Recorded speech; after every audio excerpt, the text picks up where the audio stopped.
सबको जय मसीह की। मैं प्रोफेट बजिंदर सिंह आप सबका स्वागत करता हूं कि आज का हमारा टॉपिक है प्रार्थना बंधनों को तोड़ती है।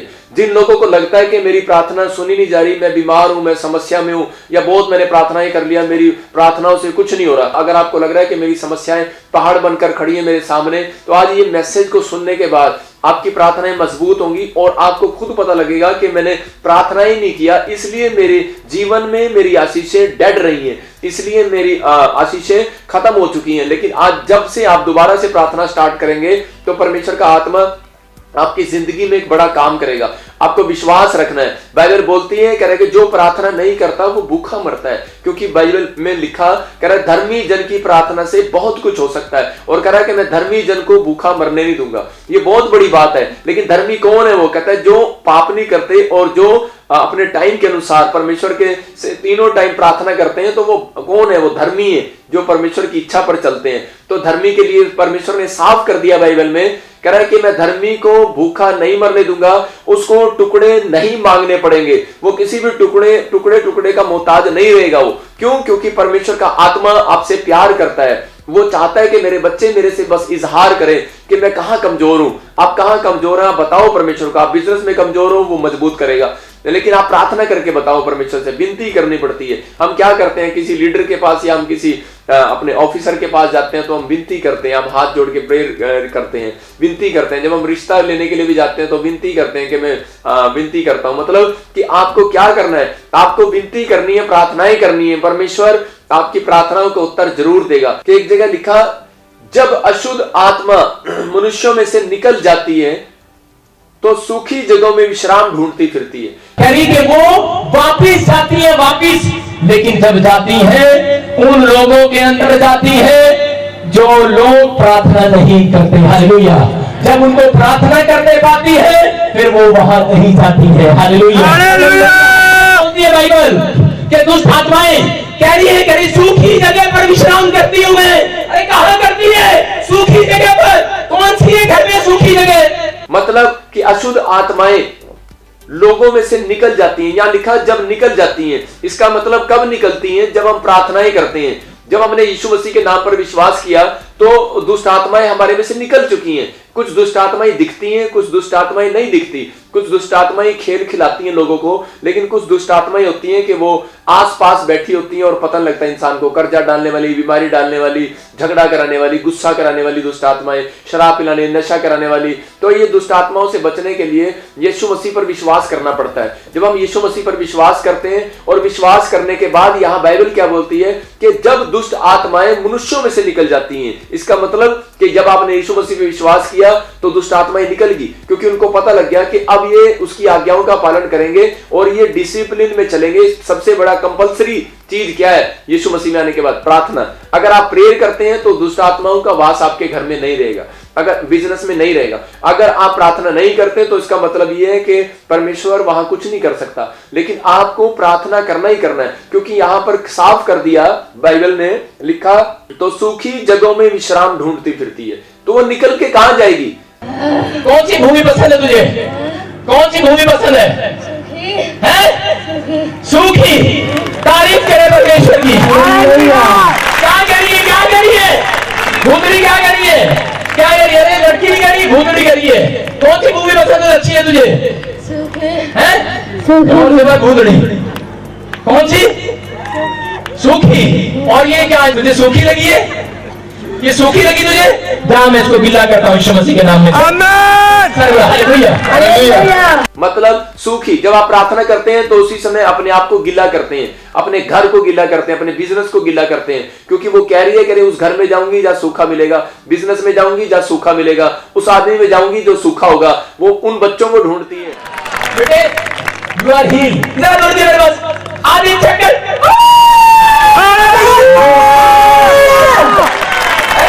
अभी किसने पकड़ लिया तुझे? मालूम नहीं। मालूम नहीं? अभी कैसा लग रहा है? आपने देखा है कि नहीं? कौन है ये? उन औरतों को ढूंढती है जो निराश रहते हैं, जो चिंता में रहते हैं, नेगेटिव सोचते रहते हैं, नहीं शायद परमेश्वर मेरी मदद नहीं करने वाला, मैं बीमार होगी, मैं मर जाऊंगी, मेरी शादी नहीं होने वाली, मेरी जॉब नहीं लगने वाली, मैं अपनी जिंदगी में कुछ नहीं कर सकता। अगर ये ऐसे सवाल आपके अंदर घूम रहे हैं तो आप सोचो आपके आसपास दुष्ट आत्माएं घूम रही हैं। तो उसी समय उसको हराने के लिए शैतान को आपको क्या करना है, क्योंकि वो सूखी भूमि में ढूंढ रही है। कहती वो सूखी भूमि कौन है? कहते हाँ ये औरत सूख रही है, कि विचारों में जा रही है, अपने ख्यालों में सूख रही है कि मैं प्रार्थना नहीं करूंगी, परमेश्वर मेरी सुनता नहीं है। तो उसी समय क्या होगा, शैतान आपके घर पे एंट्री करने लगेगा, आपके बिजनेस में, आपके जीवन में, आपके लाइफ में बर्बाद करने लगेगा। लेकिन उसी समय परमेश्वर के लोग क्या करते हैं, परमेश्वर के लोग जब घर से निकलते हैं तो प्रार्थना करते हैं, घर आते हैं तो प्रार्थना करते हैं, हम खाना खाते हैं तो प्रार्थना करते हैं, हम बाइबल पढ़ते हैं तो प्रार्थना करते हैं। तो शैतान को चीड़ होती है, कहते कि ये तो दे प्रार्थना दे प्रार्थना दे प्रार्थना, कहते इतनी प्रार्थना करते हैं, कहते मेरा यहाँ कोई काम नहीं, कहते मैं यहाँ नहीं जाऊंगी। क्योंकि देखो वचन में लिखा, जब अशुद्ध आत्मा मनुष्यों से निकल जाती है विश्वास करने के बाद, कह रहा तो सूखी जगहों में विश्राम ढूंढती फिरती है। जो लोग सूख रहे हैं अपनी बीमारियों को देखकर, जो लोग सूखे हुए अपने बिजनेस को देखकर, जो लोग सूखे हुए अपने खाबों को देखकर, अपनी समस्याओं को देखकर, जो सूखे हुए हैं, इनकी हड्डियां सूख गई हैं, इनकी नसें सूख गई हैं, कह रहा इन्हीं हड्डियों से, इन्हीं सूखे लोगों से, इनके विचारों से भविष्यवाणी कर, कह रहा मैं इन सूखी हड्डियों में आज जान डालकर। मतलब जो प्रार्थना नहीं करते, जो निराश रहते हैं। फिर कह रहा और जब नहीं पाती तो कहती है कि मैं वहीं लौट जाऊंगी जहां से आई थी। मतलब कि जब वो उनको देखती है दोबारा कि यार ये पहले यीशु मसीह विश्वास नहीं करते थे तो मैं इनके घर में थी, जब ये करते हैं तो मैं निकल गई, कहती है। लेकिन वो दोबारा आती है एंट्री करने के लिए। कुछ लोग मसीह में आने के बाद फिर उसके बाद ढीले हो जाते हैं, वो दोबारा एंट्री करने के लिए आती है। लेकिन वो कहती जो नहीं पाती, जिन विश्वासियों को, जिन लोगों को वो वैसा नहीं पाती जैसे पहले थे, जो पाप में थे अब उनको पाप में नहीं पाती, जो प्रार्थना नहीं करते थे अब उनको प्रार्थना करते पाती है। तो वो कह रही है कि मैं उनके घर में नहीं जा पाती, मतलब कि मैं उनके घर में एंट्री नहीं कर पाती। ये बहुत बड़ी बात है। तो ये कारण ही यही है, कहता है कि जब हम सूखते हैं प्रार्थना में नहीं करते, जब हम बाइबल पढ़ने में सूखते हैं, या हम बाहर आने जाने में प्रार्थना करने में ढीले होते हैं, निराश होते हैं, चिंता में होते हैं, तो उसको एंट्री मिलती है। तो उसी समय परमेश्वर का आत्मा यही बात बताना चाहता है आपको, कह रहा है कि प्रार्थना करना एक इजहार करना है परमेश्वर से। जब आप प्रार्थना करते हैं तो परमेश्वर मेरे घुटनों में दर्द हो रहा है, मेरा काम नहीं चल रहा, मेरा बिजनेस नहीं चल रहा, तो आप इजहार कर रहे हैं परमेश्वर मैं यहाँ कमजोर हूं, मेरी मदद कर। नहीं प्रार्थना हो रही है तो परमेश्वर को कहो कि परमेश्वर मेरी हेल्प कर, मैं प्रार्थना करना चाहता हूं। आप देखो दाऊद के जीवन से, दाऊद के साथ क्या हुआ, दाऊद का जो बच्चा था वो उसके कहने में नहीं थे, और परमेश्वर ने कहा क्या दाऊद तू मेरे लिए घर नहीं बनवाएगा, तू मेरे लिए तंबू नहीं बनवाएगा, क्या मैं बाहर ही फिरता रहूंगा, तू मेरे लिए मंदिर नहीं बनवाएगा, तेरे को अपने पास अपने रहने के लिए घर है, छत है, सब कुछ है, लेकिन मेरे लिए कुछ नहीं करेगा। तो उस समय दाऊद ने क्या किया, दाऊद जब हम भजन संहिता 132 पढ़ते हैं तो दाऊद ने कहा कि परमेश्वर मैं अब ना नींद आने दूंगा, आंखों में झपकी नहीं आने दूंगा, कहता मैं बेड पे नहीं जाऊंगा, मैं अपने घर में नहीं जाऊंगा, कहता मैं नीचे बैठकर प्रार्थनाएं करूंगा, लेटकर प्रार्थनाएं करूंगा। आप कैसे भी प्रार्थना कर सकते हैं, आप छत पे भी कर सकते हैं, लेट कर भी कर सकते हैं, घुटने टेक कर भी कर सकते हैं, आप हाथ जोड़ के भी कर सकते हैं, आप चलते फिरते भी कर सकते हैं। परमेश्वर के आत्मा को मतलब है सिर्फ इजहार करना, मतलब प्रार्थना करना। तो उस समय जब उसने प्रार्थना करना शुरू किया तो उस समय उसने कहा परमेश्वर मेरे बच्चों को तू इस लायक बना, ये आशीष दे। तो उसने अपने बच्चों के लिए प्रार्थना किया। क्या होता है कि हम लोग जब निराश हो जाते हैं बच्चों को लेकर, परिवार को लेकर, तो दाऊद ने क्या किया, अपने बच्चों को देख करके जब वो उसके कहने में नहीं थे तो उसने प्रार्थना किया। तो अगर आज आपके रिश्तेदार, आपके परिवार, आपके बच्चे आपके खिलाफ हैं, आपको झगड़ा करने की जरूरत नहीं है, आपको प्रार्थना में जाने की जरूरत है। और दाऊद ने प्रार्थना किया अपने बच्चों के लिए कि परमेश्वर मेरे बच्चों को फेमस कर, और परमेश्वर ने क्या किया, उसकी फैमिली को, उसके बच्चों को फेमस किया, सुलेमान को फेमस किया। क्यों फेमस हुआ, अपने बाप की प्रार्थना से फेमस हुआ। अगर आज आप अपने बच्चों को फेमस करना चाहते हैं तो आप प्रार्थना करना स्टार्ट करें। अगर बच्चे फेमस होना चाहते हैं तो वो प्रार्थना करना स्टार्ट करें। मतलब कि जब वो प्रार्थना करते हैं तो अपने आप को गीला करते हैं। जब कोई मेहमान सोफे पर आकर बैठता है, अगर वहां लोटे का पानी, लोटे में से पानी पड़ा होगा तो क्या होगा, वो एकदम से खड़ा हो जाएगा। तो ऐसे ही दुष्ट आत्मा भी है, अगर वो आपके सोफे पर बैठने लगेंगी तो उसी समय खड़ी हो जाएंगी। क्यों, आपके घर में बैठ लेंगी तो खड़ी हो जाएंगी, भागने लगेंगी, आपके बिजनेस में बैठने लगेंगी तो भागने लगेंगी, गाड़ी में बैठेंगी तो भागने लगेंगी, आपके बैंक बैलेंस की ओर नजर करेंगी तो भागने लगेंगी। क्यों, क्योंकि आपने वहां पानी डाल दी। जब आप प्रार्थना करते हैं तो उसी समय क्या होगा, जब आपके घर में मिट्टी, कोई अगर मिट्टी से कोई पैर लगा के आता है, मिट्टी आती है अंदर, तो आप क्या करते हैं, आपका नौकर पानी मारता है, पोचार मारता है, सफाई करते हैं कि गंद आ गया, मिट्टी आ गई है। तो ऐसे ही है, जब हम प्रार्थना करते हैं, अगर आपके घर पे किसी ने जादू टोना कर दिया या कर्जे वाली आत्मा आ गई, कोई जादू टोने वाली आत्मा आ गई है, तो स्वर्गदूत पानी मारेंगे आज, मेरे कहने से नहीं, आपके कहने से भी पानी मारेंगे, मेरे कहने से तो मार ही रहे हैं वो पानी। मैं कह रहा हूं कि जब हम प्रार्थना करते हैं तो उसी समय क्या होता है कि स्वर्गदूत आते हैं बाल्टी लेके और वो पानी मारते हैं, वो पानी मारते हैं, इनके बिजनेस से चल बाहर, जो जादू टोना किया कराया, जो भी कोई प्रॉब्लम्स है वो सब बाहर। मतलब कि जो भी कर्जे वाली आत्मा आ रही है, घर में घुस रही है, मतलब वो वहां आती है जहां सूखी भूमि है। तो इसलिए गीला कर दो। जब आप गीला कर दोगे तो मेहमान थोड़ी देर के लिए अंदर नहीं आता, लोग अंदर नहीं आते। वो बोलते हैं जब आप पोछा लगाते हैं अच्छी जगह, या बोलते हैं अपने पति को ही बोलते हैं अंदर नहीं घुसना, मैंने पोछा लगाया, और जब वो अंदर आ जाता है तो आपको गुस्सा आता है कि नहीं। तो ऐसे ही है, परमेश्वर से जब आप प्रार्थना करते हैं तो स्वर्गदूत आपके गेट पर खड़े हैं। अगर कोई गंध आपके घर में आएगा तो वो स्वर्गदूत पानी मारेंगे, उसको बाहर निकालेंगे, उस गंध को बाहर निकालेंगे, उस कूड़े को, कचरे को, बेरोजगारी को आपसे जीवन से बाहर निकालेंगे। लेकिन आपने ये ताकत को रखना है। मैं यही बता रहा हूं कि प्रार्थना करने के बाद बहुत सारे लोग कहते हैं कि हमें प्रार्थना किया लेकिन परमेश्वर को दिखाई नहीं देता क्या, और स्वर्गदूतों को दिखाई नहीं देता क्या, हम कितने टाइम से बीमार पड़े हैं, समस्याएं पड़े हैं, हमारे घर में आशीष नहीं है। परमेश्वर का आत्मा बोलता है मांगते रहोगे तो मिलता रहेगा। बाइबल बोलती है तुम मांगते नहीं इसलिए मिलता नहीं। यहां पर क्या था कि दुआ करा, तुम दुआ नहीं करते इसलिए मैं देता नहीं। तो ये बाइबल का नियम है, कहता है कि आप मांगते रहो। कहता है जब आप मांगते रहोगे तो आप एक ईंट लगा रहे हो, जैसे आप एक ईंट लगा रहे हो तो आप उसी समय जैसे ही आप एक दीवार बनेगी, 2 बनेगी, 3 बनेगी, 4 बनेगी, तभी लेंटर पड़ेगा ना। मतलब ये एक दीवार खड़ी करने से लेंटर कभी नहीं पड़ता। मतलब आप इतनी प्रार्थना करो कि जैसे हन्ना ने गिड़गिड़ा कर प्रार्थना की, जैसे एलिया ने जब बारिश मंगाई तो परमेश्वर से, तो उसी समय क्या हुआ, अकाल हटाने के लिए तो उसने प्रार्थना की। मतलब वो प्रार्थना करने वाला बंदा था। तो उस समय क्या हो गया, उसके कानों में उसको बादल की गिड़गिड़ाहट की, शोर की आवाज सुनाई दी। मतलब कि आप प्रार्थना करो और आपको शोर सुनाई देगा। आज मैं सच कह रहा हूं कि वो आवाज सुनाई देगी आपको, आपकी आशीषों की आवाज सुनाई देगी, आपके बरकतों की आवाज सुनाई देगी। आपको पहले से ही इंटीमेशन हो जाएगा, आपको पहले से ही पता लग जाएगा कि हाँ मेरे जीवन में कोई अच्छा काम होने के लिए जा रहा है। इसलिए हर मसीह लोगों की, आज मेरे लिए लोग, बहुत सारे लोग प्रार्थना करते हैं, मैं उन लोगों का धन्यवाद करता हूं कि जब भी मैं कई बार इंग्लैंड जाता तो मेरे लोग मेरे लिए दुआ करते हैं, या मैं कहीं भी फॉरेन में जाऊंगा तो मेरे लोग मेरे लिए दुआ करेंगे, या मैं कहीं मीटिंग जाऊंगा करने के लिए तो लोग मुझे बताते हैं कि मैंने दर्शन देखा, आप आ रहे हो, मैंने दर्शन देखा कि आप प्रार्थना कर रहे हो और हमें आशीष मिल रही है। मतलब कि अगर आप मेरे लिए दुआ करते हैं तो परमेश्वर आपको गीला करने के लिए जा रहा है, आशीष देने के लिए जा रहा है, बरकतें देने के लिए जा रहा है। अगर मैं आपके लिए दुआ करता हूं तो मेरे ऊपर बरकतें आती हैं। तो आप अपने लिए जब दुआ करते हैं तो आप अपने बच्चों के लिए करते हैं, परिवार के लिए करते हैं। तो ऐसा कोई टाइम नहीं है कि परमेश्वर आपको आशीषों से वंचित रखे। लेकिन वो बताना चाहता है, कहता है जब प्रार्थना नहीं करते। यहाँ पर शाऊल क्या था, शाऊल परमेश्वर के लोगों को सताता था। तो उस समय क्या हो गया कि यीशु मसीह ने डायरेक्ट उसको दर्शन दिया और उसको कहा कि शाऊल तू मुझे क्यों सताता है। बोलता है मैं नहीं सता रहा परमेश्वर तुझे, लेकिन प्रभु ने कहा कि तू मेरे लोगों को सता रहा है। किनको? जो प्रार्थनाएं करते हैं, जो मेरे नाम को लेते हैं। तो उसी समय क्या हो गया कि वो 3 दिन के लिए अंधा हो गया। जब वो 3 दिन के लिए अंधा हो गया, उसके बाद क्या हुआ कि हन्ना चेले को उसी समय जाकर परमेश्वर ने कहा, कहता है कि जा शाऊल मिलेगा और उसको जाकर कहता है कि प्रार्थना करना और उसके ऊपर हाथ रखना, और वो अंधा है और वो देखने लगेगा, उसकी आंखें खुल जाएंगी। मतलब 3 दिन से वो अंधा हो गया था, लेकिन उसको नहीं पता था प्रार्थना की ताकत का। लेकिन जब उसने देखा कि यीशु मसीह के कहने से मैं अंधा हो गया, और उसी समय उसने उस ताकत को देखा यीशु मसीह की, और उसने उस दिन से विनती करना शुरू कर दिया। 3 दिन विनती करता रहा, कमरे में बैठा रहा और उसी समय रोता रहा, गिड़गिड़ाता रहा कि परमेश्वर मैंने तेरी ताकत को जान लिया। जो लोग आपकी ताकत को नहीं जानते प्रार्थना करो, जो लोग आपको नहीं जानते आप प्रार्थना करो, जो लोग आपका विरोध करते हैं या कोई बुराई करते हैं आप प्रार्थना करो। परमेश्वर का आत्मा यही सिखा रहा था शाऊल को, और शाऊल ने देखी ताकत परमेश्वर की और प्रार्थना की ताकत को देखा, और उसी समय प्रार्थना करने लगा कि मेरे ऊपर दया कर। और उसी समय परमेश्वर ने क्या किया कि उसी समय हन्ना को कहा चेले को जा, और जो कहता वो चला गया। लेकिन वो कह रहा है कि मुझे गली नहीं दिख रही, वो कहां है, गली कहां है वो। उसी समय परमेश्वर ने कहा वो सीधी गली जा रही है। कहता है कि जो प्रार्थना कर रहा है, उस घर में प्रार्थना कर रहा है, वो सीधी गली जा रही है। तो आज इस बात से समझना, कहता है कि आप भी समझो, प्रेरितों के 9 के 10 को जब हम पढ़ते हैं तो उसमें क्लियर लिखा, कह रहा वो सीधी गली जाती है डायरेक्ट। कहता है जहां प्रार्थना हो रही है, इसका मतलब जहां प्रार्थना होती है जिस घर में, वो स्वर्ग समान है घर।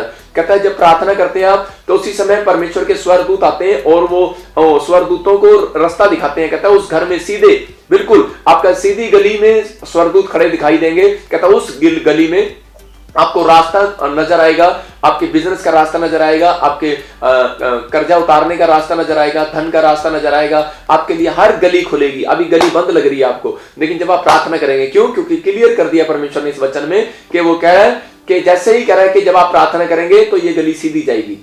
कहता है सीधी सीधी जाएगी बिल्कुल। कहता है कहाँ? कहता है उस घर में जा, चंगाई का घर है। कहता है कि उस घर में जा और सीधा चंगाई देकर आ। अगर आज तक चंगाई नहीं मिली तो प्रार्थना करो, आपकी गली सीधी होने वाली है। स्वर्गदूतों के लिए आप गली टेढ़ी ना करो, वो आते हैं रोज। जब आप प्रार्थना करते हैं, मुंह खोलते हैं, लेकिन आप ढीले हो जाते हैं, सूख जाते हैं, तो शैतान आ जाता है। लेकिन यहाँ पर स्वर्गदूत आए हुए और उसी समय वो कह रहा है कि आप गली नहीं दिख रही, टेढ़ा ना करो। कहता है एक दिन प्रार्थना करी, एक टाइम करी, मम्मी सवेरे कर ली थी, शाम को नहीं करनी प्रार्थना, मैंने सवेरे कर तो ली, मैंने एक बार बाइबल पढ़ तो लिया, शाम को नहीं करनी, तो उसी समय क्या होगा? गली टेढ़ी हो जाएगी। मतलब आपके लिए चंगाई की सीधी गली बनने वाली है, धन के लिए सीधी गली बनने वाली है। वो स्वर्गदूत रास्ता खोलने वाले हैं आपके लिए, वो गेट फाटक खोलने वाले हैं आपके लिए। कभी फाटक बंद नहीं किए जाएंगे आशीषों के, लेकिन कब? जब आप प्रार्थना ही करेंगे। तो ये परमेश्वर है। आप मतलब कि अपनी गली को बंद ना कराओ। और यहाँ पर क्या हो गया? शाऊल ने प्रार्थना करके उसी समय अपनी गली को खुलवाया। मतलब उसी समय उसने सिर पर हाथ रखे और स्वर्गदूत ने उसको चंगाई को दिया यीशु मसीह के कहने से, वह अन्य चेले के द्वारा। क्यों? क्योंकि परमेश्वर ने अनुग्रह किया। कहता है जब तक प्रार्थना नहीं करेगा तब तक कोई काम नहीं खुलेगा। इसलिए कंपलसरी है मसीह लोगों के लिए कि आप प्रार्थना करो, 3 टाइम प्रार्थना करो। दानियल ने 3 टाइम प्रार्थना किया, परमेश्वर ने अद्भुत काम किया। अगर आप प्रार्थना करना क्या है? आप कार में जाते हो, कार लेने के लिए जाते हो, उसमें जब नई गाड़ी लेने के जाते हो शोरूम में, तो आपको चाबी देते हैं कि आपको लगानी है, आपको स्टार्ट करनी है, आपको घर जाना है, हम नहीं छोड़ के आएंगे, आपको क्या करना है? स्टार्ट करनी है। कहता है मैं आज आपको चाबी दे रहा हूं प्रार्थना की। कहता है कि आप स्टार्ट करो, आपका इंजन स्टार्ट होने वाला है। चाबी लगाते हैं, कार का इंजन स्टार्ट होता है। आपका जोन सा इंजन बंद पड़ा है, आज स्टार्ट होने वाला है यीशु मसीह के नाम में। अगर आप प्रार्थना करोगे, आपकी फैक्ट्री का इंजन बंद है, स्टार्ट करो। आपकी पढ़ाई का इंजन बंद है, स्टार्ट करो। कहता है कि आपकी बीमारी का, आपकी चंगाई का इंजन बंद है। कहता है कि लीवर बंद है, ये लीवर का इंजन काम नहीं कर रहा है। कहता है स्टार्ट करो, प्रार्थना करो, इंजन स्टार्ट होने वाला है। मतलब कि परमेश्वर आपकी जिंदगी में बड़े बड़े काम करने के लिए जा रहा है। प्रार्थना करने के बाद अद्भुत काम होने के जा रहे हैं। अद्भुत आप देखोगे अपनी लाइफ में कि परमेश्वर ने अद्भुत काम किए हैं। तो मैं यही बता रहा हूं कि मिस्र से जो था कनान देश जाने का सफर 11 किलोमीटर का था, सिर्फ 11 किलोमीटर। और उस समय लेकिन क्या हो गया? टेढ़े कैसे हो गए रास्ते? वो 40 साल लग गए। मतलब प्रार्थना करते थे, ढीले हो जाते थे, प्रार्थना करते थे, ढीले हो जाते थे, मांगते थे, ढीले हो जाते थे। हम प्रार्थना करते ढीले। रूटीन में बनाओ कि 3 टाइम हमें प्रार्थना ही करनी है, मुझे अपनी प्रार्थना करनी है, मुझे पहाड़ पर चढ़ना है, मुझे छत पर चढ़ना है, मुझे किचन में जाना है, मुझे कहीं भी जाना है, बाहर जाना है, बेड पर जाना है। दाऊद की तरह वो बिस्तर पर लेटे लेटे रात को लेटे हुए प्रार्थना करता था। मैं ये नहीं कह रहा हूं कि आप लेटे हुए प्रार्थना करते रहो, आलसीपन नहीं करना। कहता है कि वो कहता है कि रात को भी बिछोने पर जाने से पहले, बिस्तर पर जाने से पहले कहता है प्रार्थना करके सोता है। मतलब आप छोटी छोटी चीजों में अगर परमेश्वर को स्थान देंगे, पवित्र आत्मा को बुलाएंगे, तो आपके घर में मतलब ही नहीं पैदा हो सकता कि आपके घर में कोई अशांति और क्लेश आए और आप मतलब कि प्रॉब्लम्स में जाए। प्रॉब्लम्स कब आई पतरस के जीवन में? जब वो प्रार्थना में कमजोर हुआ। तो मेरे कहने का मकसद है कि परीक्षा में कब गिरा? वो आदमी परीक्षा में जब गिरता है, जब वो प्रार्थना में कमजोर होता है। तो आज का हमारा एपिसोड यही है कि आप जब प्रार्थना करेंगे तो परमेश्वर आपकी जिंदगी में बड़े बड़े काम करेगा। अगर कोई भूमि सूखी हुई है तो उसी समय हटा दो। अगर आपको लग रहा है कि मेरी दुष्ट आत्मा नहीं जा रही, बीमारी नहीं जा रही, कर्जा नहीं जा रहा, तो मैं आपको बता रहा हूं कि एक वचन जब हम पढ़ते हैं, मरकुस के 9:29 में पढ़ते हैं जब हम, तो उसमें क्या लिखा? उसमें लिखा कि ऐसी दुष्ट आत्माएं, ऐसी जाति बिना प्रार्थना के नहीं जाती, किसी और उपाय के नहीं जाती। क्लियर कर दिया। कहता है कि कोई उपाय है ही नहीं। आप उपाय ढूंढते हैं, मैं घी चढ़ाऊं, सामग्री चढ़ाऊं, छोले चढ़ाऊं, मैं पैसा चढ़ाऊं। कहता कोई उपाय है ही नहीं। कहता जब आप यीशु मसीह के नाम से प्रार्थना करेंगे, परमेश्वर का आत्मा कहता है यही उपाय है। एक विनती करेंगे, कहता उसके बाद आपका सब कुछ चंगा होने के लिए जा रहा है। आपके ऊपर हर एक बंधन टूटने के लिए जा रहा है। जो भी प्रॉब्लम्स हैं, हर बीमारी से आप आजाद होने के लिए जा रहे हो। ये परमेश्वर की आशीष है, मैं आपको बता रहा हूं। लेकिन आपको ये भाग चुनना है। कैसे? मरियम ने क्या किया? मार्था ने क्या किया? मार्था ने आटे गूंदने के भाग को चुना, सेवा को, लेकिन मरियम ने प्रार्थना करने के भाग को चुना, बाइबल पढ़ने के भाग को चुना। और परमेश्वर ने क्या किया? बेस्ट किसको कहा? कहता है कि उस खाने बनाने को बेस्ट को नहीं कहा, कहता है कोई पानी देने को बेस्ट को नहीं कहा काम को, कहता है कि प्रार्थना करने के और वचन पढ़ने के काम को बेस्ट कहा। कि क्लियर लिखा कि उसमें कि उसने उत्तम भाग को चुना। तो आप उत्तम भाग को चुने, ये बेस्ट काम को चुने, तो परमेश्वर आपको बेस्ट बनाएगा, सुपर बेस्ट बनाएगा। आप बेस्ट बनने के लिए जा रहे हैं। मैं प्रोफेसी करता हूं उन लोगों के लिए कि जो लोग आज से प्रार्थना करना स्टार्ट कर रहे हैं, वो अपने बिजनेस में बेस्ट होने के लिए जा रहे हैं, अपने घर में बेस्ट होने के लिए जा रहे हैं, वो एक बेस्ट काम करने के लिए जा रहे हैं। परमेश्वर का आत्मा उनको बेस्ट बनाने के लिए जा रहा है। आपको बेस्ट प्राइज मिलने के लिए जा रहा है यीशु मसीह के सामर्थी नाम में। परमेश्वर आपको बहुत बरकतें दे। मेरे जीवन की गवाहियां हैं बहुत बड़ी बड़ी कि प्रार्थना करने के बाद बंधन टूटे। एक बहन आई और उसने कहा कि मेरा जमीन मेरी किसी ने दबा ली है और मेरा भाई मुझे जमीन नहीं दे रहा। मैंने उसके लिए प्रार्थना किया, उपवास किया, प्रार्थना किया, रो रो कर दुआएं किया उसके लिए, क्योंकि वो बड़ी तंग थी, लेकिन मुझे नहीं पता, लेकिन मैंने प्रार्थना किया। परमेश्वर के आत्मा ने उसके जीवन में अद्भुत गवाही बनाई। उसके पास 28 किले उसके भाई ने उसके नाम कर दिए। मतलब छोटी बात नहीं है, ये परमेश्वर है। एक औरत का हस्बैंड उसको छोड़कर चला गया, आपस में उनकी लड़ाई झगड़ा हुआ, तलाक देने की नौबत आ गई, लेकिन प्रार्थना किया। मैंने उसको यही कहा कि आज तू प्रार्थना कर और परमेश्वर तेरी प्रार्थना से काम करने वाला है। तो जब उसने प्रार्थना ही किया, 3 दिन फास्टिंग प्रेयर किया, तो परमेश्वर ने उसके जीवन में अद्भुत काम किया। तो मेरे कहने का मकसद यही है, उसका हस्बैंड वापस आ गया। तो प्रार्थनाएं जो है बंधनों को तोड़ती हैं, लेकिन करके तो देखो। तो मैं अभी आप सबके लिए दुआ करूंगा। आइए हम आंख बंद करें। परमेश्वर, मैं तेरा दास प्रार्थना करता हूं इसी समय, पवित्र आत्मा जी, जितने लोग इस समय परमेश्वर पवित्र आत्मा तेरे अनुग्रह से, पवित्र आत्मा जी जिन्होंने तेरे वचन को सुना और परमेश्वर अमल किया, इस समय पवित्र आत्मा जी आज से जब ये प्रार्थना करने लगे, इनकी प्रार्थनाओं के उत्तर आने लगे यीशु मसीह के सामर्थी नाम में। और मैं विश्वास करता हूं कि पवित्र आत्मा जी जो भी कोई कर्जे में है, इसी समय कर्जे के बंधन से इसी समय आजाद हो जाए। मैं इसी समय प्रार्थना करता हूं पवित्र आत्मा, जिनकी शादियां नहीं हुई है, जिन बच्चों की, पवित्र आत्मा जी जो माँ बाप अपने बच्चों के लिए एक अच्छा फ्यूचर ढूंढ रहे हैं, एक फैमिली, कोई अच्छी फैमिली ढूंढ रहे हैं, परमेश्वर मैं तेरा दास हूं और प्रार्थना करता हूं कि पवित्र आत्मा इनको इस महीने में परमेश्वर एक अच्छा रिश्ता मिलने पाए यीशु मसीह के सामर्थी नाम में। पवित्र आत्मा जी मैं प्रार्थना करता हूं इसी समय जो लोग लोन लेना चाहते हैं, परमेश्वर वो उनके सच में लोन पास होने पाए। पवित्र आत्मा जी जो भी कोई शुगर का पेशेंट है, किडनी में प्रॉब्लम है, इसमें पथरियां, रसोली है, यीशु मसीह के नाम से हर बीमारी निकले बाहर यीशु मसीह के नाम से। मैं इसी समय हुक्म देता हूं उन गंदी बीमारियों को, जाओ छोड़ो इनको यीशु मसीह के नाम से।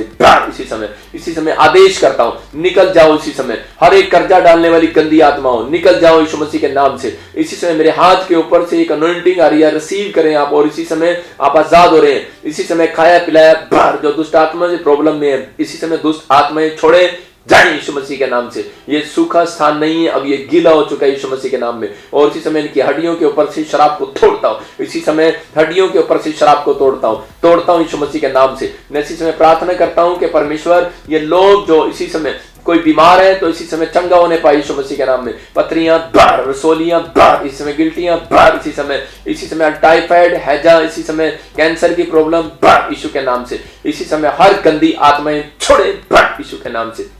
लीवर में प्रॉब्लम है, इन्फेक्शन है, ब्लड में इन्फेक्शन है, खून नहीं बढ़ता, इसी समय यीशु के नाम से। इसी समय पवित्र आत्मा यीशु मसीह नासरी के नाम से मैं स्वर्गदूतों को भेजता हूं और आदेश करता हूं जाओ इनकी हड्डियों को, नसों को, मांसपेशियों को मजबूत करो यीशु मसीह के सामर्थी नाम में। मैं विश्वास करता हूं परमेश्वर आपने इसी समय इनको छुआ और चंगा किए, और जिसके फेफड़ों में कोई पानी भरा हुआ है इसी समय चंगा होने पा रहा है यीशु मसीह के नाम में। पवित्र आत्मा ने मुझे दिखाया भी कोई भाई है जिसके फेफड़ों में प्रॉब्लम है, आप आजाद हो रहे हैं यीशु के नाम में। किसी को टीवी की प्रॉब्लम है, कोई राजू तेरे घर में कोई टीवी की प्रॉब्लम है, परमेश्वर का आत्मा बोल रहा है कि वो प्रॉब्लम नहीं रहेगी। चेस्ट में पेन होता है, सुमन बहन परमेश्वर तुझे चंगा करने के लिए जा रहा है। पवित्र आत्मा बोल रहा है कि मैं आजाद कर रहा हूँ इसी समय हर एक सर्वाइकल यीशु के नाम से। पवित्र आत्मा जी प्रार्थना करता हूँ जो भी कोई सर्वाइकल का पेशेंट है, वो कैंसर का, टाइफाइड का, कोई बवासीर का पेशेंट है, कोई भी लंगड़ा है, कोई बहरा, पैरालाइज है, इसी समय यीशु के नाम में चंगा होने पाए। और पवित्र आत्मा जी प्रार्थना करता हूं इसी समय प्रभु यीशु मसीह के नाम से इनके बिजनेस खुल जाए, प्रॉपर्टी के बिजनेस खुले, हर प्रकार का बिजनेस खुले यीशु मसीह के नाम में। पवित्र आत्मा ने मुझे अभी दिखाया, मैं विश्वास करता हूं और महेंद्र आपके बिजनेस को परमेश्वर खोल रहा है। मैं इसी समय ब्लेस करता हूं आपको यीशु के नाम में, आमीन। मैंने अभी प्रार्थना किया, आत्मा ने मुझे दिखाया, अभी प्रार्थनाओं में मैंने देखा कि बहुत सारे लोगों के बिजनेस खुल रहे हैं। कोई भी अगर आपकी प्रेयर रिक्वेस्ट है आप वहां भी बता सकते हैं, ये प्रेयर लाइन नंबर आप देख रहे हैं। परमेश्वर आपको आशीष दे। मैं आपको बताना चाहता हूं कि हम दोनों जगह पर एक साथ चर्च बना रहे हैं, कुछ जगह की हम बिल्डिंग की तैयारी कर रहे हैं, तो बहुत ब्लेसिंग की जरूरत है हमें। परमेश्वर के अनुग्रह के लिए आप हमारे लिए प्रार्थना करें कि परमेश्वर हमारे लिए इंतजाम करे, और जो भी कोई इस मिनिस्ट्री में बीज बोना चाहते हैं परमेश्वर उन सबको बहुत बढ़ाएगा। ये मेरी दिल से दुआ है उनके लिए, परमेश्वर उनके कामों को खोले और आपकी हर रिपोर्ट नॉर्मल आए। आप इस प्रेयर लाइन नंबर पर संपर्क कर सकते हैं। कोई भी बर्थडे की प्रेयर कराना चाहते हैं तो आप इस प्रेयर लाइन नंबर पर आप रजिस्ट्रेशन करा सकते हैं। तो आपकी प्रार्थनाएं रंग लेकर आने वाली है।